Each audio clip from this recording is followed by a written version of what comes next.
more personally, when we all shared a tear with her as she announced her coming out in the most beautiful way. Straight from the heart and into the living rooms all over the country.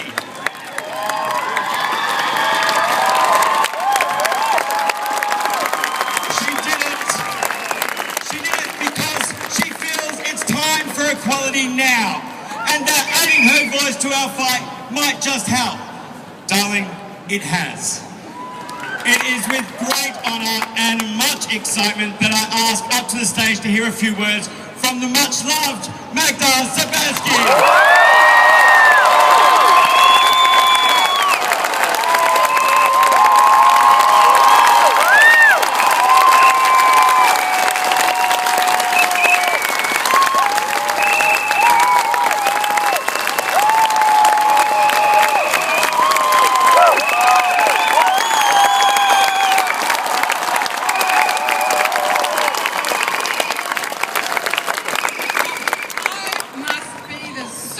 Comedian in the history of comedy.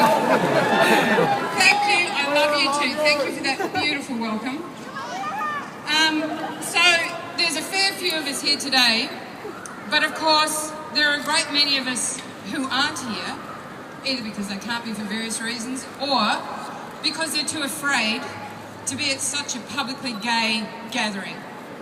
Because as we know, for every one of us who's here, there are how many thousands of people who live in a situation where it's not safe for them to be out as we can be, as out as they would want to be, because we live in a society that still, unbelievably, in the 21st century, practices a form of intolerance that is not perhaps very overt, that's difficult to see for some, but nonetheless leads to dire consequences for a lot of gay people. I'm here specifically, and most really,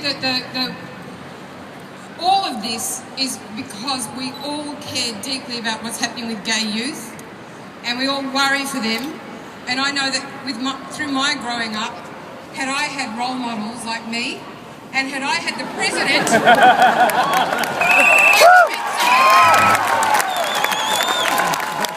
I'm sorry, that sounds so up myself. You know what I mean. But had I heard the President of the United States coming out in favour of gay marriage, it would have changed my life, absolutely. Now, people wonder why does gay marriage matter? We're standing here in front of the State Library, and there are symbols everywhere. We've got Joan of Arc there, we've got George and the Dragon, there's an exhibition devoted to love and devotion, and there's some old dude at the front, I don't know who he is. But as human beings, we understand the importance of symbols. They mean something. They are rites of passage, and they also express the way in which we are included in society, or excluded. We all know that the history of the human race has been a sad, beautiful, tragic, extraordinary story of the struggle between the forces of love and hate. Now, we live in one of the most affluent, prosperous, harmonious, tolerant countries in the world. Not everyone else is lucky enough to live in the sort of country that we live in. There are people who live in parts of the globe where simply being gay will mean that they face the death penalty. So, as a society, we have to look at ourselves. We call ourselves a lucky country, and we are the lucky country. But with that good fortune comes a responsibility. If this country, with its peaceful history, with its affluence, with its harmony, if this country can't practice tolerance, how can we expect any other country to be capable of tolerance?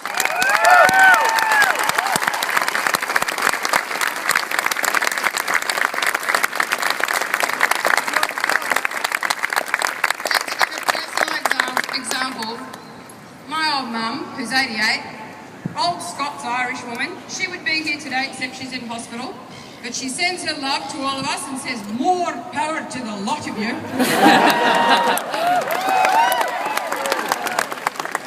She was born in 1924, before television, incredible to think. Her evolution, to see someone someone like her grow and evolve and understand this issue. We're all capable of that level of change. You know, she was always fantastic about it, but she has continued to grow and change and open her heart further and further and further. And those are the forces that we are working with here. Now, the politicians, we're here to try and change the law in terms of our equal rights. But the bottom line is the politicians will be irrelevant quite soon. This movement, what we are about, is the forces of love, the forces of tolerance, the forces of a mature society that can accept difference and learn to live together. Those forces are gathering across the globe. We are part of that. It is a wave that is going to continue to grow. And the fact is, the politicians will become irrelevant and we will just evolve way past them.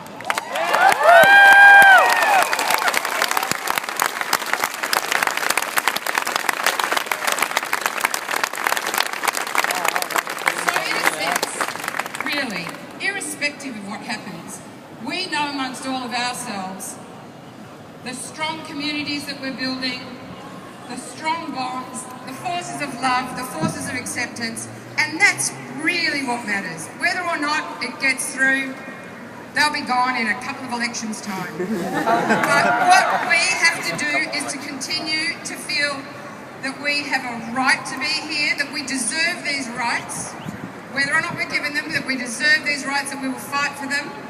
But we need to actually, I think, just focus on the forces of love and let love rule.